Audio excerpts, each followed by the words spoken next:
नमस्कार साथियों, स्वागत है अपने YouTube channel SL classes study point में। साथियों, आज की क्लास के अंदर अपन पुनः उसी माध्यम में आगे बढ़ते हुए, उसी जोश के साथ में आगे बढ़ते हुए आज अपन भौतिक विज्ञान के एक और टॉपिक को साथ में लेकर चलेंगे। साथियों, जैसे अपन ने व्यवस्थित रूप से भौतिक विज्ञान के चैप्टर को किए हैं, जिस तरीके से किए हैं वह तरीका आपको और किसी चैनल पर शायद ही मिलेगा। मतलब एक व्यवस्थित रूप से कड़ी को जोड़कर, मतलब कैसे आपको समझ में आए उस माध्यम को ध्यान रखते हुए हमने सारे के सारे टॉपिक को एक व्यवस्थित रूप से कड़ी जोड़कर समझाए हैं। तो ये 9th क्लास का टॉपिक है और पशु परिचय के अंदर तो है ही। 9th क्लास का अच्छा सा टॉपिक है और आप इसको अगर व्यवस्थित रूप से पढ़ोगे तो इससे संबंधित कोई भी प्रश्न आपका बाहर नहीं जाएगा। ठीक है, तो ज्यादा लोड लेने की जरूरत नहीं है। आपको कार्य बल, इनके अंदर या तो किसी वस्तु के द्वारा किया गया कार्य का माध्यम पूछ सकते हैं, या फिर राशि कौन सी अदिश राशि है, सदिश राशि है, या फिर मात्रक पूछ सकते हैं, या फिर उसकी कोई परिभाषा देकर उसके अंदर क्या बन रहा है वो चीज पूछ सकते हैं। इन दो तीन चीजों के अलावा और कुछ भी नहीं पूछ सकते। तो ध्यान से अगर सुनोगे तो आपको विज्ञान किसी पेड कोर्स में आप पढ़ रहे हो उससे बेहतरीन रूप से यहाँ आपको कंटेंट मिलेगा। वहां आपको अलग स्क्रीन होगी, वहां आपको ज्यादा प्रकाश होगा, वहां आपको एक हाई कैमरा होगा, वह अलग बात है। पर यहाँ से जो चीज चल रही है वह उससे बेहतरीन भी नहीं कह सकता, उससे अच्छी भी नहीं कह सकता, पर बहुत बढ़िया कंटेंट है। मैंने मेरी ओर से बहुत बढ़िया प्रयास किया। तो देखना, आज की क्लास में अपन स्टार्ट करेंगे कार्य, जिसको इंग्लिश में क्या कहते हैं, वर्क कहते हैं। क्या कहते हैं? वर्क कहते हैं। मतलब बेहतरीन टॉपिक है, इससे अच्छा टॉपिक शायद ही नहीं है। तो ये टॉपिक किससे जुड़ा हुआ है?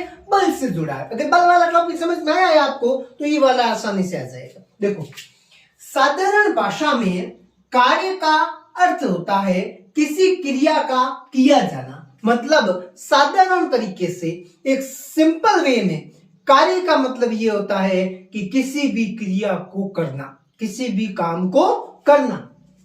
परंतु कार्य का मतलब क्या होता है? किसी काम को करना।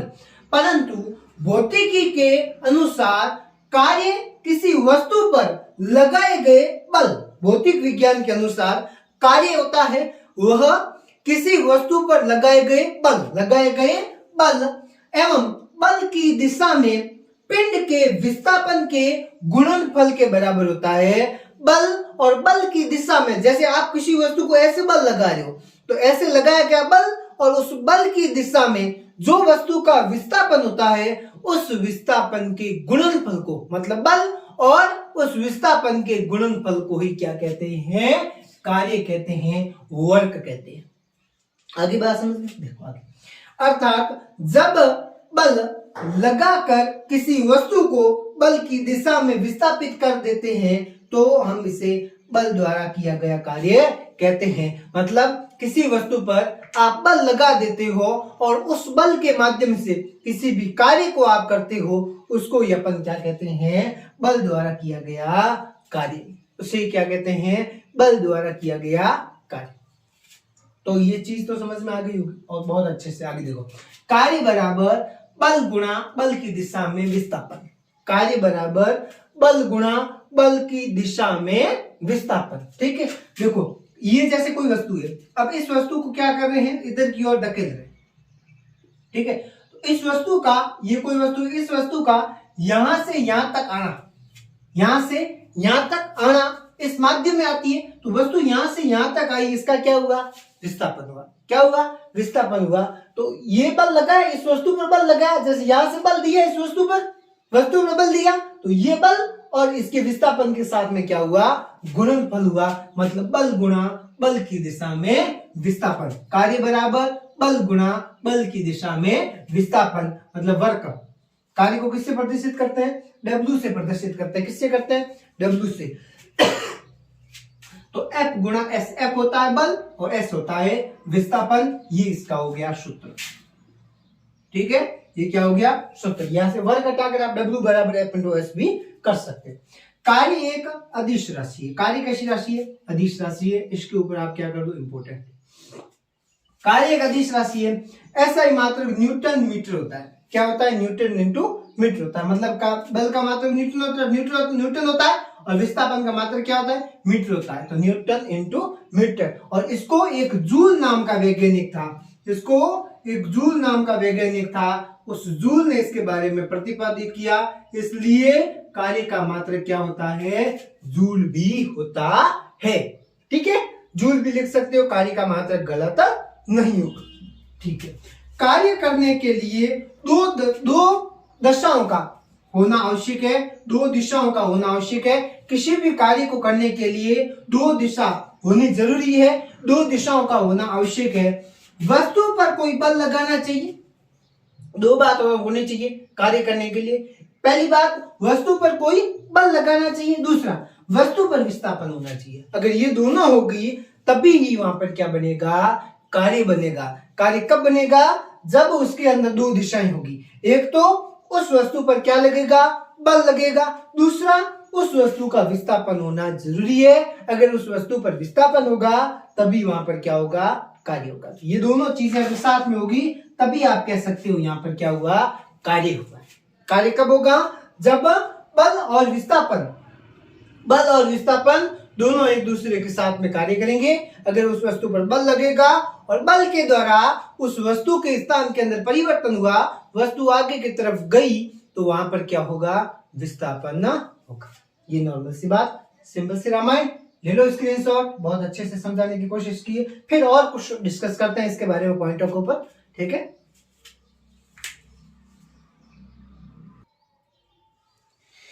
चलो देखो साथियों, और कुछ विशेष बातें और इससे मतलब जो अपने वर्ग टॉपिक है कार्य, इससे संबंधित ही है। देखो आगे क्या है। यदि बल तथा विस्थापन एक ही दिशा में नहीं होते, आपने सुना होगा, अभी मैंने कहा था कि बल और विस्थापन दोनों एक ही दिशा में होते हैं। जैसे बल लगा उससे विस्थापन लगा, दोनों एक ही दिशा में है, तो वहां पर कार्य हुआ। अगर ऐसी कोई स्थिति हो जाती है जहां पर बल और दिशा एक ही दिशा में नहीं होते हैं, बल और विस्थापन एक ही दिशा में नहीं होते हैं, बल्कि दोनों के मध्य थीटा कोण बन रहा है। मतलब जैसे एक ही दिशा में नहीं होने का कारण मैं मतलब बताता हूं। जैसे यहां से आप किसी वस्तु पर बल लगा रहे हो इस स्थान से, ठीक है। अब ये क्या हो रही है? एक ही दिशा में नहीं है, यहां चला जा रहा है, ठीक है। विस्थापन क्या हो रहा है? दूसरी दिशा, मतलब यहां पर कोई थीटा कोण बन रहा है। क्या बन रहा है? थीटा कोण बन रहा है। दोनों की एक ही दिशा नहीं है, बल और विस्थापन की दोनों एक ही दिशा नहीं है, ठीक है। विस्थापन और बल की दोनों की विपरीत दिशा हो गई है। वहां पर जो थीटा कोण बनता है, उस स्थिति के अंदर W बराबर F into S into cos theta बनेगा। यहां पर जो थीटा बनेगा वो कैसा कोण बनेगा? कॉस थीटा बनेगा। कैसा बनेगा? कॉस थीटा बनेगा। आपको सर जी कैसे आया? आपको नहीं रखना है कैसे आया, आपको नहीं रखना है कैसे आया, आपको बस ये इसको इंपोर्टेंट लगाकर याद करना है। अगर कुछ स्थिति के अंदर, कुछ पॉइंटों के अंदर ये अगर बल एवं विस्थापन एक ही दिशा में नहीं है, बल्कि दोनों के मध्य थीटा कोण है, उस स्थिति के अंदर क्या हो जाएगा? W बराबर F into S into cos theta बनेगा। क्या बनेगा? Cos theta. मतलब अगर वस्तु का स्थिति देखें तो वो बल और विस्थापन एक दूसरे के क्या है? विपरीत दिशा के अंदर होते हैं। आगे देखो, किसी बल द्वारा किया गया कार्य धनात्मक तथा ऋणात्मक हो सकता है। किसी भी बल द्वारा कोई भी आप कार्य करते हो, वह धनात्मक हो सकता है और ऋणात्मक हो सकता है। दोनों प्रकार के आवेश इसके अंदर काम कर सकते हैं। धनात्मक भी काम कर सकते हैं और ऋणात्मक में भी काम कर सकते हैं। जब बल विस्थापन की दिशा में लगता है, जब बल विस्थापन की दिशा में लगता है, जब बल किसकी दिशा में लगता है? विस्थापन की दिशा में बल लगता है, तो किया गया कार्य कैसा होगा? धनात्मक होगा। कैसा होगा? धनात्मक होगा। जब बल होगा वो विस्थापन की दिशा में किया गया है। बल कहां किया गया है? विस्थापन की दिशा में किया गया है। अब आप लोगों के सर जी विस्थापन क्या है, मैंने पुरानी क्लास से पढ़ाई है, गति वाला टॉपिक पढ़ाया, पूरा गति मैंने पूरी पढ़ाई है। आप जाओ प्लेलिस्ट में, गति की एक अलग से प्ले लिस्ट बनी है अपने इसी चैनल में, वहां पर ये सारी चीजें मैं समझा चुका हूं। तो आप वहां जाओ तो आपको आसानी से समझ में आ जाएगा। देखो, किसी बल द्वारा किया गया कार्य धनात्मक और ऋणात्मक हो सकता है जब बल विस्थापन की दिशा में होता है। जब बल किस दिशा में होता है, विस्थापन की दिशा में होता है, तो किया गया कार्य कैसा होगा, धनात्मक होगा। तथा बल अगर कैसा हो, विस्थापन की विपरीत दिशा में किया गया है, तो जो कार्य होगा वो कैसा होगा, ऋणात्मक होगा। विस्थापन की दिशा के अंदर जो किया गया कार्य है वो धनात्मक होगा, और विस्थापन की दिशा में बल देकर किया गया कार्य कैसा होगा, ऋणात्मक होगा। बल कैसा होगा, ऋणात्मक होगा। आगे बात समझ में आगे। यदि किसी वस्तु का विस्थापन शून्य होता है, विस्थापन शून्य कैसे, विस्थापन का मतलब मैं आपको बता ही देता हूं। जैसे आप यहां से चले, इस स्थान पे ए बिंदु से आप चले, आप आके चले गए यहां से ऐसे, ये यहां से चलना स्टार्ट किया आपने, यहाँ ऐसे चलते चलते चलते रोते फिरते फिरते फिरते फिरते फिरते फिरते वापस यहीं ए बिंदु पर आ गए। ठीक है, ए बिंदु पर वापस आ गए, तो आपका विस्थापन क्या हुआ, आप विस्थापित हुए हैं शून्य। विस्थापित कैसे हुए हैं, शून्य।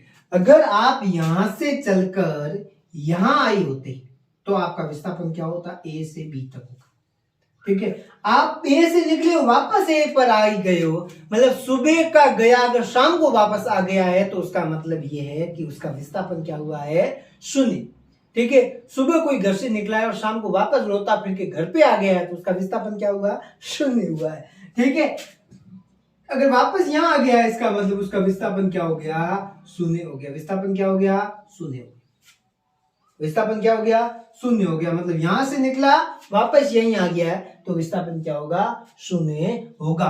तो बल द्वारा वस्तु पर किया गया कार्य कैसा होगा, शून्य होगा। विस्थापन शून्य है तो बल द्वारा वस्तु पर जो कार्य किया वो भी क्या होगा, शून्य होगा।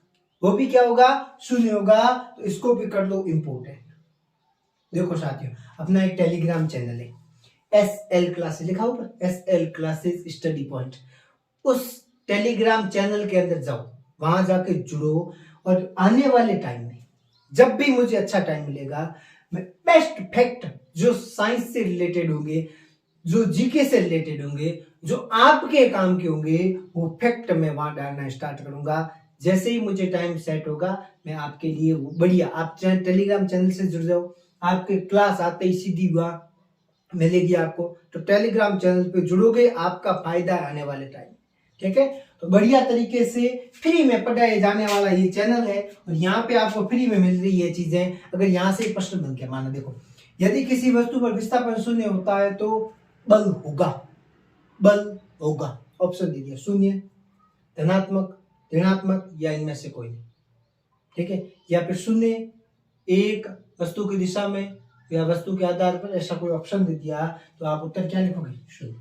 यदि किसी वस्तु पर विस्थापन शून्य होगा तो बल द्वारा वस्तु पर किया गया कार्य भी क्या होगा, शून्य होगा। बल द्वारा वस्तु पर किया गया कार्य भी क्या होगा, शून्य होगा। विस्थापन शून्य तो बल की दिशा में कार्य भी शून्य। धनात्मक दिशा के अंदर कोई हो रहा है, धनात्मक और ऋणात्मक की बात करें तो विस्थापन की दिशा में कोई बल लगाया गया तो कार्य क्या होगा, धनात्मक। और जो बल होगा वो विस्थापन की विपरीत दिशा में लगाया गया है तो कार्य क्या होगा, ऋणात्मक होगा। यही चीज है, इसको याद कर लेना, मात्रक याद कर लेना, परिभाषा याद कर लेना, और बढ़िया तरीके से कार्य वाला टॉपिक आपके खत्म। अब कार्य के बारे में आपको कोई टेंशन नहीं लेनी। ठीक है, फिर अपन अगली क्लास के एनर्जी के बारे में अध्ययन करेंगे, फिर शक्ति लेंगे, ऐसे बहुत अच्छे ऐसे छोटे छोटे टॉपिक लेंगे जो आपके बढ़िया कंटेंट तैयार होगा। ठीक है साथियों, आप इस क्लास को शेयर कर दो, कमेंट के अंदर अपनी राय जरूर दे, कैसी लगी क्लास है। मिलते हैं अगली क्लास में, अगली वीडियो में, तब तक के लिए राम राम, जय हिंद।